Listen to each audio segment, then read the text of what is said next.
हाँ जी, जय हिंद एवरीवन। सो आई एम अन Yadav, welcome you all to the platform of officers Adda. So आज से हम अपना ज्योग्राफी का मॉड्यूल स्टार्ट कर रहे हैं। ठीक है, आपके इसमें कुछ बेसिक डाउट्स होंगे, वो मैं पहले कवर कर देता हूँ।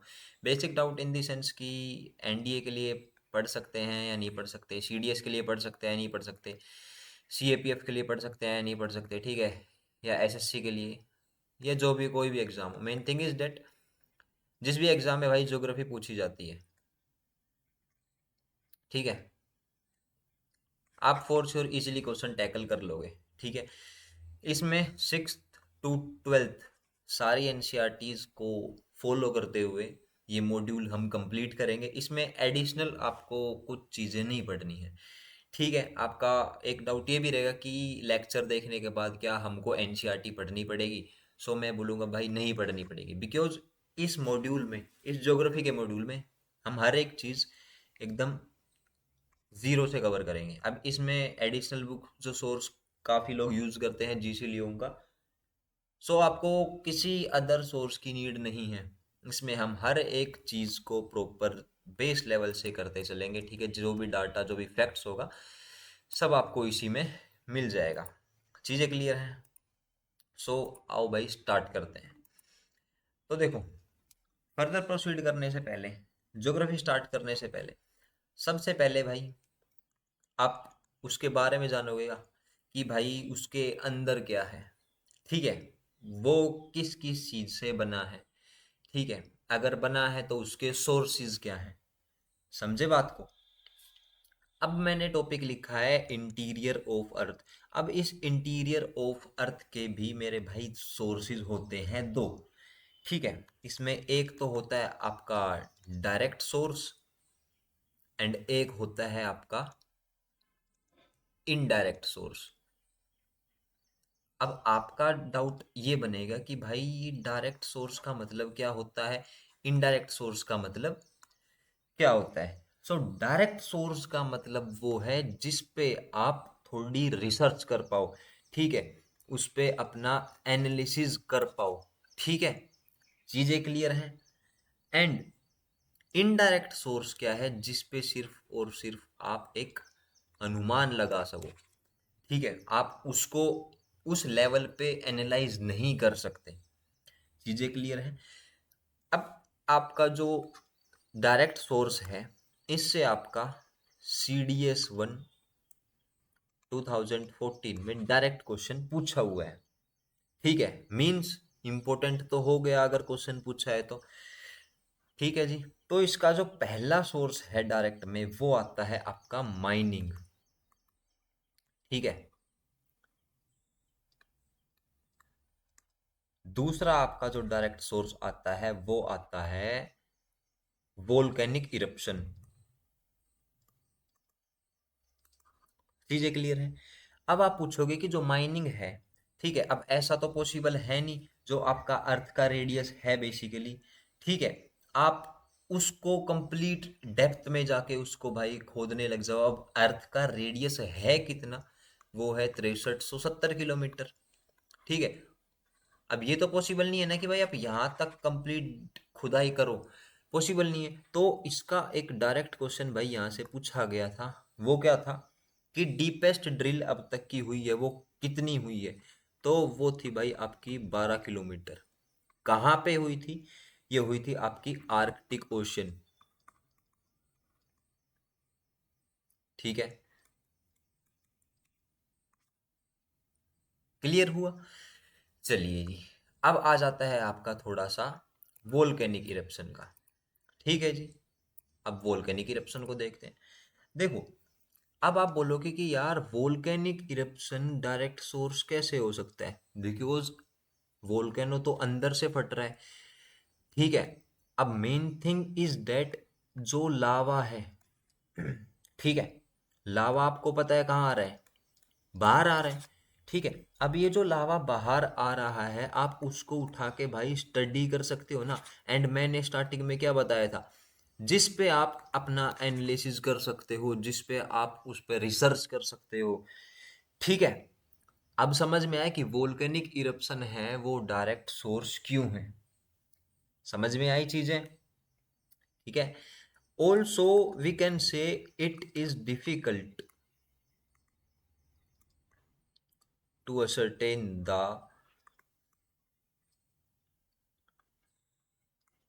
Depth of the source of such magma.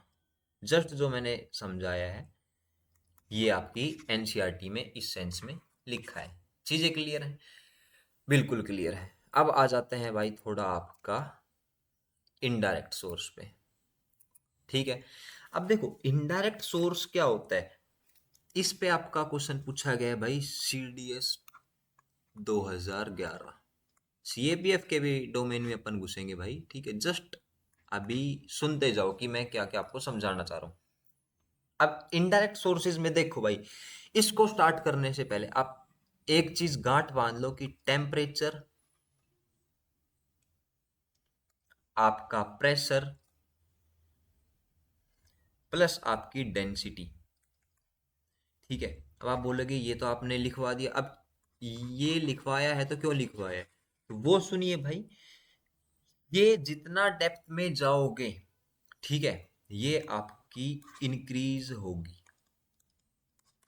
चाहे टेम्परेचर हो, चाहे प्रेशर हो, चाहे डेंसिटी हो। डेंसिटी आप एक बेसिकली समझ सकते हो, हैवीनेस, समझे? ठीक है। अब इनडायरेक्ट सोर्सेज में आपका आता है मीटियोर्स, ठीक है, magnetic field, seismic activity, gravitation. And जो ये आपका सिस्मिक एक्टिविटी का जो टॉपिक है, इसमें आप अर्थक्वेक की चीजें भी पढ़ोगे, ठीक है। बट इस लेक्चर में हम अर्थक्वेक पे नहीं जाएंगे, बिकॉज ये थोड़ा सा आउट ऑफ सेगमेंट है। बिकॉज अगर इस पे चर्चा करेंगे तो कंप्लीट इसमें 1 घंटे का लेक्चर तो चाहिए ही चाहिए, इतना हमको टाइम लगेगा ही लगेगा, समझे? क्लियर है? अब आ जाते हैं कि भाई जो इनडायरेक्ट सोर्स है मीटियर, उस पे चर्चा करनी थी हमको।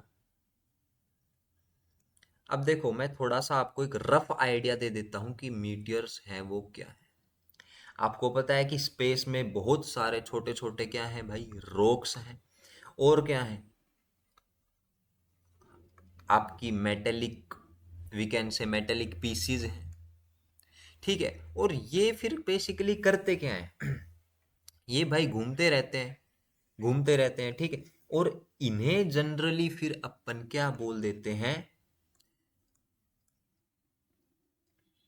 मीटियोरॉइड्स। क्लियर है? ठीक है। और अब यहां से थोड़ा सा कंसेप्ट समझना, वो कैसे कि, हाँ, देखो कि जब कोई मीटिरोइड अर्थ के एटमॉस्फेयर में एंटर करता है, ठीक है, क्या बोल रहा हूं मैं, कि जब कोई मीटिरोइड अर्थ के सरफेस में एंटर करता है तो वो एटमॉस्फेयर के साथ, आपको पता है, फ्रिक्शन, या आप और क्या बोल सकते हो उसको, कंप्रेशन। चीजें क्लियर हैं? ठीक है। इनके साथ फ्रिक्शन और कंप्रेशन की वजह से आपको वो कैसा नजर आता है कि भाई इसमें तो जैसे आग लगी हुई है, या आपको ये लगता है कि उसमें से एक ब्राइट स्ट्रीक ऑफ लाइट नजर आती है उसमें। आपको बेसिकली एक छोटी सी चीज समझाओ कि ऐसा लगता है कि भाई उसमें आग लगी हुई है, ठीक है। और जो उसकी जो ब्राइट स्ट्रीक ऑफ लाइट है, वो ही क्या है आपका मीटियोर। समझ में आया? ठीक है।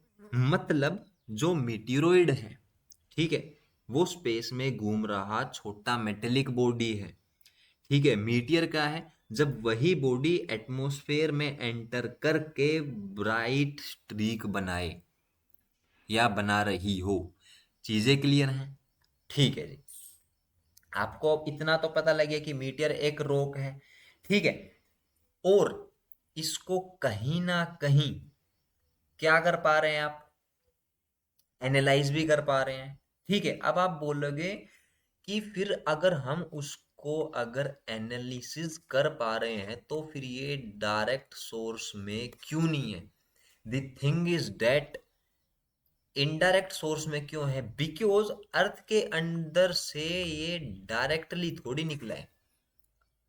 समझे बात को? मैंने ऐसा तो नहीं बोला कि आपको ये आपके अर्थ के अंदर से भाई डायरेक्टली निकल गया, नहीं बोला। मतलब यार देखो, कहीं ना कहीं से कोई डेब्री आई, ठीक है, उसको भाई आपने उठाया, ठीक है, उसका आपने अनुमान लगाया, ठीक है, कि मतलब इसके बनने का प्रोसेस क्या रहा होगा, ठीक है। दैट इज आपका इंटीरियर ऑफ अर्थ, ठीक है। और यहाँ से एक एक आपको बेसिक ओवरव्यू मिली है कि भाई इतनी स्टडी के बाद वी कैन से दोनों की भाई जो मीटियर है आपका और जो अर्थ का इंटीरियर है, दोनों का कुछ ना कुछ भाई मेल मिलाप रहा होगा, कुछ ना कुछ सेम लगा होगा, ठीक है। इसलिए इसको अपन क्या बोलते हैं? इनडायरेक्ट सोर्स बोलते हैं। चीजें क्लियर हैं, एक आइडिया मिला, ठीक है। अब इसमें आ जाता है भाई आपका ग्रेविटेशन। एंड ग्रेविटेशन में भी जो इंपॉर्टेंट है वो आ जाता है ग्रेविटी एनोमली।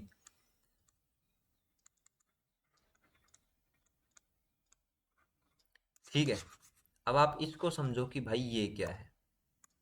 ठीक है, ग्रेविटी एनोमली क्या है? मतलब किसी पर्टिकुलर प्लेस पर मेजर्ड या फिर एक्चुअल ग्रेविटी, ठीक है, और expected you can say normal gravity के जो बीच का डिफरेंस होता है वो। सिंपल लैंग्वेज में समझो इसको कि जहां ग्रेविटी जितनी होनी चाहिए थी, ठीक है, अगर एक्चुअल में उतनी ना मिले, ठीक है, और इन दोनों के जो बीच का डिफरेंस रहा होगा वो ही क्या बन गया आपका? Gravity anomaly. क्लियर है?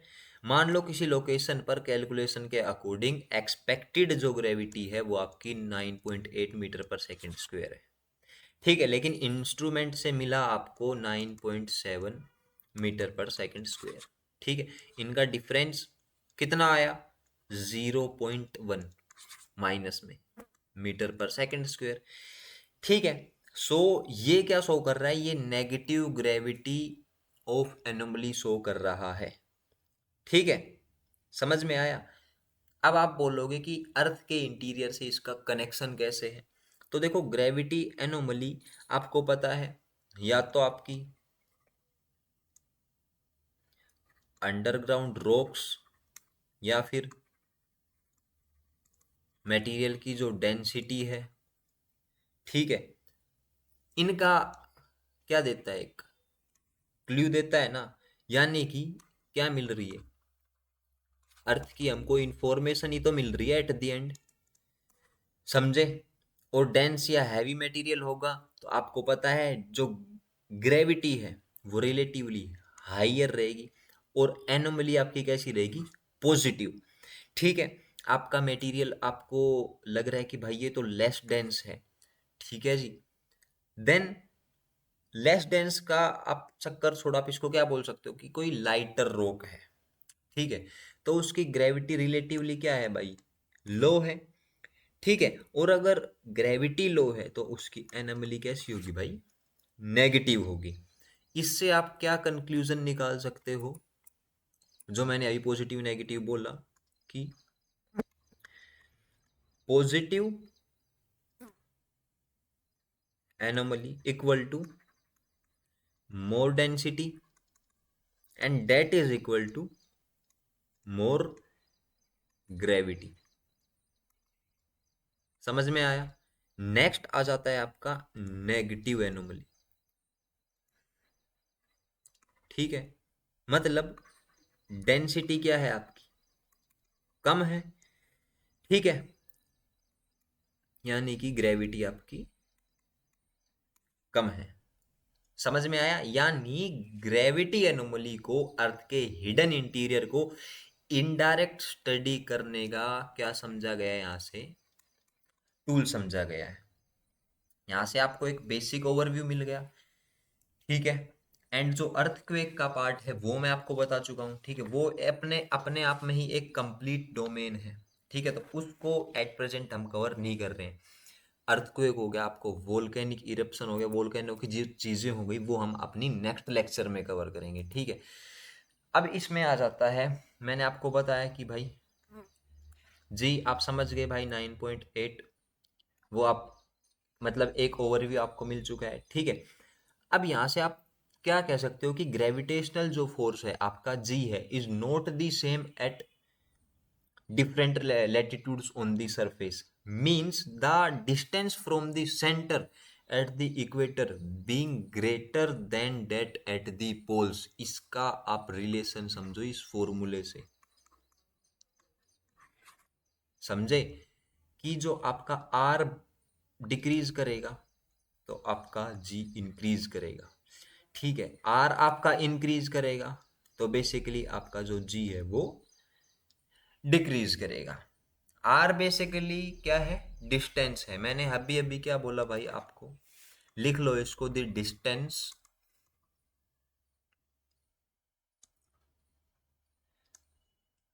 From the centre at the equator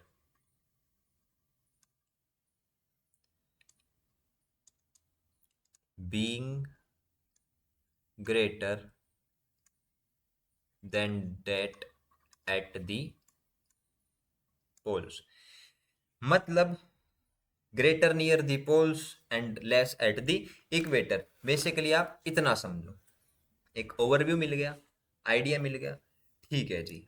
अब आ जाओ भाई इसकी स्ट्रक्चरिंग पे, ठीक है। स्ट्रक्चरिंग समझो यहां से, ये मैंने आपका हाईलाइट कुछ किया था। अब देखो इनडायरेक्ट सोर्सेज में आप जब इसको पढ़ोगे, ठीक है, आपको हर एक चीज समझ आएगी, ठीक है, कि जो चीजें सर ने बताई हैं वो ऑलरेडी एनसीईआरटी में मेंशन्ड है, ठीक है। जो मैंने आपको लाइन बताई, the gravitation force G is not the same at different latitudes on the surface, it is greater near the poles and less at the equator. बताओ एनसीईआरटी की लाइन है या नहीं है, ठीक है। एनसीईआरटी की लाइन मैंने आपको बताई, देन उसको आपको क्या बताया, उसको एनालाइज करवाया, उसको समझाया कि भाई ऐसे है इसकी इंफॉर्मेशन, ठीक है, क्या कहना चाह रहे हैं, समझ में आई चीजें, ठीक है। एंड आप ये देख सकते हो यहाँ पे टेम्परेचर का है, प्रेशर का है, डेंसिटी का है, मतलब हर एक चीज जो एनसीईआरटी में मेंशन है, एनसीईआरटी को ध्यान में रखते हुए हर एक चीज अपन कवर कर रहे हैं, ठीक है। अब आ जाता है आपका भाई लेयर्स का कंसेप्ट, ठीक है। इसको थोड़ा और जूम कर देते हैं, ठीक है जी। वेट, हाँ चलिए। अब भाई देखो, आप पहले देखो भाई आपकी जो क्रस्ट है इसको, ठीक है। तो क्रस्ट होती क्या है, ठीक है। सो क्रस्ट में आपको मैं एक ओवरव्यू दूं तो इसमें भी भाई दो पार्ट हो जाते हैं। दो पार्ट इन दी सेंस, एक है आपकी ओशनिक क्रस्ट, ठीक है, एक है आपकी कॉन्टिनेंटल क्रस्ट। चीजें क्लियर हैं, बताइए। अब आप बोलोगे ओशनिक क्रस्ट का मतलब क्या है, तो देखो, मतलब ओशन के नीचे, कॉन्टिनेंटल क्रस्ट मतलब कॉन्टिनेंट के नीचे, समझ में आया, ठीक है। इसमें भाई आपका क्वेश्चन पूछा गया है एनडीए 2022 2021 दोनों में भाई, यहाँ से आपका क्वेश्चन पूछा गया है। चीजें क्लियर हैं, ठीक है। मतलब मैं आपको एक आइडिया भी दे रहा हूँ कि ये टॉपिक अगर पढ़ रहे हैं तो इससे प्रीवियसली इस एग्जाम में क्वेश्चन आया, बिकॉज एनडीए वाले भी देख रहे हैं, सीडीएस वाले भी देख रहे हैं इसको, सीएपी वाले तो देख रहे हैं, ठीक है। तो जैसे जैसे थोड़ा लेवल अपन हाई करेंगे, आपको समझ आएगा कि सीएपीएफ में भी बहुत नेक्स्ट लेवल क्वेश्चन इससे पूछे गए हैं, ठीक है। एक आपका यूपीएससी सीबीआई होता है डीएसपी का, उसमें 2023 में ही एक अच्छे लेवल का क्वेश्चन पूछा है, जब अपन मेंटल कोर इनकी चीजें डिस्कस करेंगे तो समझ में आया, ठीक है। तो इसका एक इम्पोर्टेंट पॉइंट आपको क्रस्ट का क्या नोट करना है कि ये नेचर में कैसी होती है आपकी, ब्रिटल, ठीक है। ब्रिटल मतलब हार्ड है बट इजीली आपकी टूट जाती है, समझे। एंड आपकी सबसे थिनेस्ट लेयर है। जस्ट भाई नोट्स प्रिपेयर करो, ठीक है, कंटेंट फ्लडिंग मत करो। जितना मैं आपको लिखवा रहा हूँ, जितना एक एक चीज बता रहा हूँ, वो भाई मोर देन मोर इनफ है। ठीक है, उससे बाहर मत पड़ो। एकदम रिफाइंड चीजें मैं आपको प्रोवाइड कर रहा हूँ। चीजें क्लियर हैं? नेक्स्ट आ जाता है लीस्ट डेंसिटी वाली ये लेयर है। ठीक है, मतलब आपको एक बेसिक आइडिया मिल गया। और ये तो पता है भाई, ठीक है, इसमें क्रस्ट की चीजें हैं, ये आपकी क्रस्ट है, ठीक है। So outer most solid part of earth, ठीक है, ये इसकी एक बेसिक डेफिनेशन हो जाएगी, समझे? अब इसमें भी भाई आपका और थोड़ी सी चर्चा करें इसमें, ठीक है, तो वो ये है, जस्ट थोड़ी स्पेस कर लेते हैं भाई। नोट्स अपने बनाते चलना, ठीक है। ऐसा ना हो कि मैं सिर्फ चीजें नोट करवाता जाऊं एंड आप उसको नोट ना करो। समझ रहे हो बात? चलिए, अब और अच्छे से बात कर लेते हैं आपकी ओशनिक क्रस्ट को लेके। ठीक है जी, ओशनिक क्रस्ट। अब इसकी अगर थिकनेस की बात करें, इसकी डेप्थ की बात करें, तो वो कितनी है भाई? 5 किलोमीटर बस। मतलब अपन इसको क्या बोल सकते हैं? थिनर है। ठीक है, अब आप बोलोगे कि किसकी बनी हुई होती है, मेड ऑफ, या इसकी कॉम्पोजिशन क्या है? तो इसकी कॉम्पोजिशन है भाई सिलिका प्लस मैग्नीशियम। क्लियर है? ठीक है। रॉक्स कैसी हैं इसमें? Basaltic rocks. क्लियर हो गया? अब आ जाता है आपका कॉन्टिनेंटल, कॉन्टिनेंटल क्रस्ट। ठीक है, अब कॉन्टिनेंटल क्रस्ट में आप देखोगे कितनी है ये? 30 किलोमीटर। लेकिन सिक्स सेवन्थ की एनसीईआरटी है, उसमें ये 35 किलोमीटर भी मेंशन है। तो मतलब आप एक आइडिया लेके चल सकते हो कि 30 से 35। समझ में आया? ठीक है, ये मत सोचना कि भाई डाटा गलत है, यहाँ पे तो 35 आएगा, यहाँ पे तो 32 आएगा। ठीक है, जो आपको लिखवाया है वो एकदम भाई करेक्ट एंड वेरीफाइड है। समझ में आ गई चीजें? ठीक है, अब ये मैंने आपको बता दिया कि भाई इसकी मोटाई है वो इतनी है, ठीक। बट इसमें एक आपकी कॉन्ट्राडिक्शन आती है। अब आप बोलोगे क्या? तो वो आपकी कॉन्ट्राडिक्शन आती है कि इन हिमालयाज, ठीक है, इसकी थिकनेस भाई 70 किलोमीटर है। अब आप बोलोगे कि भाई अभी तो आपने बताया 30, ठीक है, अब ये एकदम से 70 कैसे पहुंच गई? ठीक है, वैलिड पॉइंट है, मानते हो इस चीज को? सो इसका एक कंप्लीट आपको एग्जाम्पल के थ्रू समझाऊं, ठीक है, या इसके पीछे की जो लॉजिक है वो समझाऊं, तो वो क्या है? आपकी जो यूरेशियन प्लेट थी प्लस जो आपकी इंडियन प्लेट थी, ठीक है जी, थोड़ा हाईलाइट वगैरह भी कर देते हैं भाई, ठीक है, ताकि थोड़ा सा अच्छा लगे। हम्म, आपकी जो यूरेशियन प्लेट है और आपकी जो इंडियन प्लेट है भाई, आपस में आके क्या करती हैं? टकरा जाती हैं। मतलब कोलिजन हो जाता है इनके बीच में, ठीक है। और कोलिजन में भाई ये यूरेशियन है, ठीक है, ये आपकी इंडियन है, तो भाई यहाँ पे इनकी क्या हो जाती है? डबलिंग। क्या हो जाती है भाई? इनकी डबलिंग, डेट इज ये 35 और ये 35, तो यहाँ पे कितना आया आपका? 70। समझ में आया? मतलब कोलिजन है ये कैसा है? Continental plate plus continental plate. समझ में आया क्या बोल रहा हूं मैं? ठीक है, अब थोड़ा इसको और अच्छे से समझते हैं लिथोस्फेयर की कॉन्टेक्स्ट में।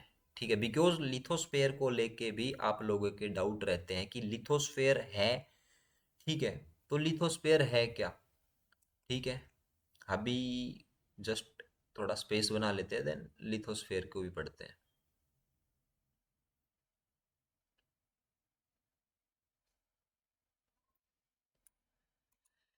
ठीक है। अब देखो, लिथोस्फेयर आपको पता है कि भाई जो बना है वो किससे बना है?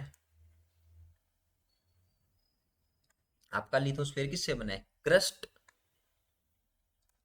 प्लस में जो आपका अपर मोस्ट सॉलिड मेंटल है। ठीक है, आपको डायग्राम में शायद मेंशन हो। ठीक है, आपका crust and upper most solid mental आपको दिख रही है, ये लाइन दिख रही है। ठीक है, यहां से यहां तक आपकी जो मेंटल है वो है। ठीक है जी। और जो अपर मोस्ट इसका जो पार्ट है, ठीक है, उससे मिलके और जो क्रस्ट से मिलके क्या बना है? आपका लिथोस्फेयर बना है। ठीक है, अब आपको समझ में आया कि भाई लिथोस्फेयर हिमालयन रीजन में, ठीक है, सबसे ज्यादा थिक है। कितनी है? 70 किलोमीटर। हर एक चीज क्लियर हुई। ठीक है, अब आप पूछोगे कि हम तो बात कर रहे थे सर कॉन्टिनेंटल क्रस्ट के बारे में। ठीक है जी। ठीक है, सो कॉन्टिनेंटल क्रस्ट का जो कॉम्पोजिशन है वो क्या है? तो वो है आपका सियाल, मतलब सिलिका प्लस एल्यूमिनियम। ठीक है, अब इसमें एक डेंसिटी का कॉन्सेप्ट आ जाता है कि इनमें से डेंसिटी किसकी ज्यादा है, मतलब हैवीनेस किसकी ज्यादा है। अब आप उसमें क्या सोचोगे कि भाई ओशियनिक क्रस्ट है वो तो 5 किलोमीटर ही है, कॉन्टिनेंटल है वो 30 किलोमीटर है, तो भारी कौन सी होगी? इसमें कॉन्टिनेंटल होगी। बट ऐसा नहीं है। ठीक है, इसमें आपका डेंसिटी की बात करें, ओशियनिक क्रस्ट की ज्यादा है, कॉन्टिनेंटल क्रस्ट की नहीं। ठीक है, क्वेश्चन इससे भाई प्रीवियसली आपका पूछा गया है। यहाँ तक कि हर एक चीज पॉइंट टू पॉइंट क्लियर है। ठीक है, अब आ जाए अपने ब्लैंक बोर्ड पे। ठीक है, ओवरव्यू मिल गया आपको हर एक चीज का, एनसीईआरटी के कॉन्टेक्स्ट में समझा दिया, कोई उससे बाहर मैंने कोई डाटा उठाया नहीं। चलिए जी, अब आ जाता है आपका मेंटल। ठीक है, क्या आ जाता है आपका मेरे भाई? मेंटल। यार मेंटल क्या है? तो फर्स्ट ऑफ ऑल इसमें आती है आपकी मोहो डिसकंटिन्यूटी। ठीक है, अब आप बोलोगे ये क्या है? तो मैं आपको बताऊंगा कि ये क्रस्ट और मेंटल को डिवाइड करने वाली सिर्फ और सिर्फ एक लाइन है। कौन सी लाइन है? क्रस्ट और मेंटल को डिवाइड करने वाली। क्लियर है? ठीक है जी। अब इसमें भी भाई आपका क्या आ जाता है?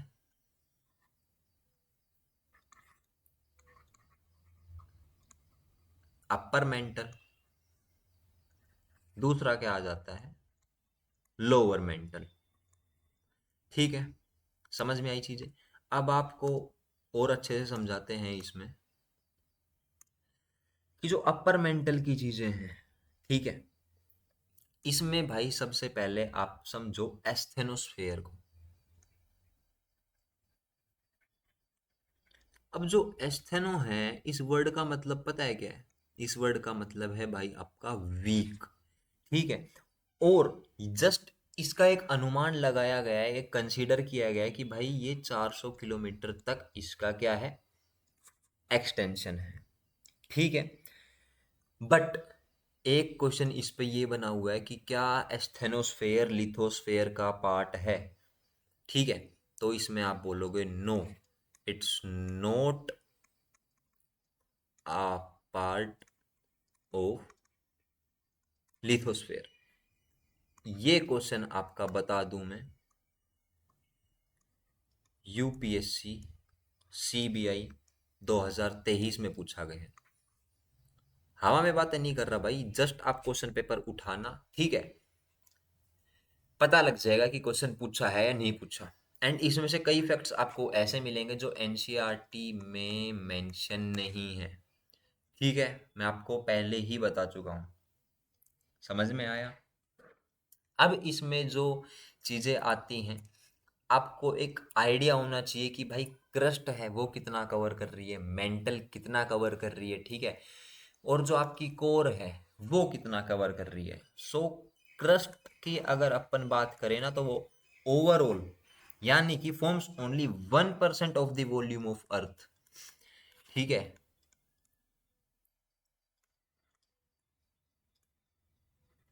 समझ में आई? कौन है भाई ये? क्रस्ट। दूसरी अपनी आती है मेंटल। मेंटल कितना है भाई? ये है 84%। ठीक है, टोटल की बात कर रहा हूं मैं। टोटल का क्रस्ट 1% है, मेंटल टोटल का 84% है। लास्ट आ जाती है आपकी कोर। ठीक है, कोर कितना बचा आपका लास्ट? फिर 15%, 15 और एक 16। ठीक है, 16 और 4 20, और 20 और 80 कितने हो गए? 100। अब तो समझ आया कि भाई 100% में से कितना कितना परसेंट आपका डिवाइडेड है। समझ गए? और जो आपका भाई एस्थेनोस्फेयर है, ठीक है, उसमें मेनली बेसिकली आपकी हीट की चीजें होती है। आपको एक आइडिया दे रहा हूँ बिकॉज प्रीवियस ईयर जब आप लगाओगे हमारे साथ, आपको समझ में आएगा कि कैसे कैसे सीडीएस में कंफ्यूज किया गया, एनडीए में कंफ्यूज किया गया। ठीक है, सो इसमें अपन क्या ऐड कर सकते हैं एस्थेनोस्फेयर में? Main source of magma. Done है, हर एक चीजें क्लियर है। इसमें आपका अगर ओवरऑल मेंटल की बात करूं तो आपका एनडीए 2015, 2019, 2021, इससे आपके क्वेश्चन पूछे गए हैं। ठीक है, एंड जो आपका लिथोस्फेयर की जो चीजें थी, पार्ट है या नहीं है, वो मैं आपको बता चुका हूँ कि यूपीएससी सीबीआई का जो पेपर था, डीएसपी बेसिकली, ठीक है, वो 2023 में क्वेश्चन पूछ रहा था इस कॉन्सेप्ट से। समझ में आ गया? ठीक है जी। अब बात कर लेते हैं आपका थोड़ा सा लिथोस्फेयर पे। इतना मैंने आपको प्रीवियसली बता दिया था कि किससे बना है? Crust plus upper most solid mental. Clear है? ठीक है, एंड बेसिकली इसकी थिकनेस की बात कर रहे हैं ना, तो कितनी होती है ये? 10 से आपका 200 किलोमीटर की। ठीक है, ये आपका पूछे गए हैं इन एग्जाम्स में। क्लियर हो गया? ठीक है, अब आ जाता है आपका लोअर मेंटल। ठीक है जी, लोअर मेंटल क्या कहता है? लोअर मेंटल, तो लोअर मेंटल आपको पता है कि सॉलिड स्टेट में आपको मिलेगा ये। ठीक है, एज सच इसमें कुछ पॉइंट्स हैं नहीं। ठीक है, एंड इतना भी अब आप बोल सकते हो कि x tends, it extends basically beyond asthenosphere. Point clear है? ठीक है, अब आप इसमें एक बॉक्स बना के ये ऐड कर सकते हो कि सॉलिड स्टेट में कौन कौन से मिलते हैं। फर्स्ट आपका हो गया भाई लोअर मेंटल, दूसरा आपका हो गया इनर कोर। कोर अभी हम पढ़ेंगे, बट ये एक चेकबॉक्स टाइप बना के इसको ऐड कर लो। ठीक है, एक और इसमें आप बॉक्स बना सकते हो, वो क्या? Oceanic crust. किससे? सीमा, रॉक्स, बेसाल्ट। क्लियर है? ठीक है जी, क्लियर है? ठीक है, देन आ जाता है आपका कॉन्टिनेंटल क्रस्ट। कॉन्टिनेंटल क्रस्ट किससे है? सियाल से। ठीक है, देन आपका आ जाता है कोर। ठीक है, एंड हाँ इसमें मैं रॉक्स बतानी भूल गया, वो ग्रेनाइट है। ठीक है जी, कोर आपकी क्या है? नाइफ। ठीक है, नाइफ मतलब निकल प्लस आयरन। अब अगर कोर यहाँ पे आ ही गया है तो अब कोर अपना स्टार्ट कर देते हैं। चीजें क्लियर हैं? चलिए। सो कोर क्या है? आपको डायग्राम से ओवरव्यू मिल गया था। ठीक है, आपकी क्या है? ये इनर मोस्ट लेयर है। ठीक है जी, क्लियर है? और इसकी डेंसिटी क्या है? सबसे हाई है, हाईएस्ट डेंसिटी। बनी किससे है? नाइफ में आपको वो बता चुका, कॉम्पोजिशन इसकी। ठीक, और जो इसकी आउटर कोर है, ठीक है, वो है भाई लिक्विड स्टेट में। क्लियर है? और जो इनर कोर है वो है आपकी सॉलिड स्टेट में। क्लियर हुआ? ठीक है, मैं आपको वॉल्यूम का भी बता चुका हूँ, 84%। ठीक है जी। आपका देन कोर आ जाता है 15%। देन आपका आ जाता है क्रस्ट, कितना? 1%। ये किसका है बेसिकली भाई? मेंटल का। ठीक है। एंड डेंसिटी ऑफ अर्थ की बात कर लें, मींस हैवीनेस, सो उसमें कौन सा आएगा? ठीक है, जो चीजें मैं लिख रहा हूं भाई नोट डाउन करते चलना। प्रीवियसली हर एक टॉपिक जो मैं लिख रहा हूँ इसमें सबसे क्वेश्चन पूछा गया है, ओवरऑल यूपीएससी की बात कर रहा हूँ मैं। ठीक है, इसमें आ जाएगा भाई आपका कोर, देन मेंटल, देन आपका क्रस्ट। और क्रस्ट में भी भाई मैं आपका बता चुका था कि ओशियनिक क्रस्ट की ज़्यादा है, ठीक है, कॉन्टिनेंटल क्रस्ट की नहीं है। आपका लो अभी आ गया 2012, सीएपीएफ में भाई से क्वेश्चन पूछा गया है इस डाटा से, और जो मैंने आपका वॉल्यूम की चीज़ें बताई उससे। ठीक है जी। अब इसमें आ जाती है भाई आपकी 5 तरीके की डिसकंटिन्यूटीज। डिसकंटिन्यूटीज मतलब जस्ट आप इसको एक इंटरनेशनल बॉर्डर की तरीके से समझो, ठीक है, जैसे बाउंड्रीज होती है देशों के बीच में। ठीक है, सो फर्स्ट आती है आपकी, ये तो देखो रटने की चीजें हैं। डिसकंटिन्यूटी ये किसके बीच में होती है? अपर और lower parts of continental crust. ठीक है, इसमें कोई लॉजिक की चीजें हैं ही नहीं भाई। ठीक है, इसमें तो भाई इसको आपको रटना ही पड़ेगा। देन आ जाती है आपकी मोहो डिसकंटिन्यूटी, ये किसके बीच में है? बिटवीन क्रस्ट और मेंटल। ठीक है, नेक्स्ट आती है आपकी रेपिटी डिसकंटिन्यूटी, ये किसके बीच में है? अपर मेंटल और लोअर मेंटल के बीच में। नेक्स्ट आती है आपकी गुटेनबर्ग, गुटेनबर्ग डिसकंटिन्यूटी, ये किसके बीच में है? आपकी लोअर मेंटल और आउटर कोर के बीच में। ठीक है जी। लास्ट और फाइनल जो आती है वो आपकी लेहमैन, ये किसके बीच में है? आउटर कोर और इनर कोर के बीच में। ठीक है, सो जो इंटीरियर ऑफ अर्थ का टॉपिक था आपका, ठीक है, वो भाई कंप्लीट इन डेप्थ कवर करवा दिया।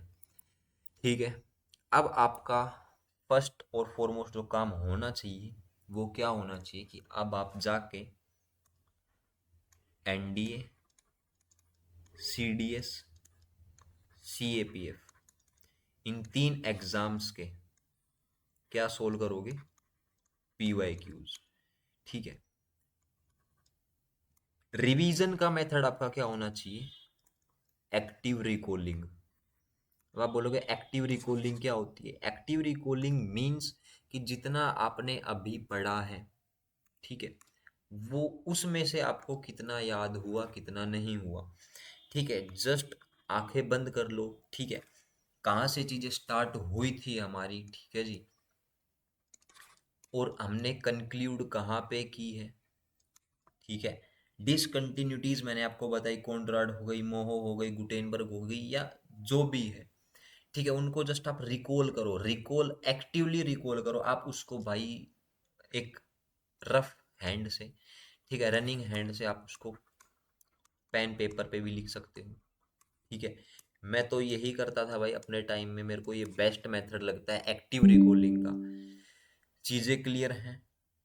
ठीक है, हर एक चीज़ आपको इन डेप्थ मैंने बता दी है। रेस्ट जो हमारा नेक्स्ट लेक्चर रहेगा उसमें जो इनडायरेक्ट सोर्स था हमारा सिस्मिक वेव्स का, जिसमें अर्थक्वेक आ जाएगा, वोल्केनो आ जाएगा, ठीक है, उसकी जो भी चीज़ें रहेंगी हम नेक्स्ट लेक्चर में इन डेप्थ उसको भी कवर करेंगे। ठीक है, सो इस मॉड्यूल को भाई अगर स्टार्ट किया है आपने, ठीक है, सो प्लीज़ इसको एंड तक देखना।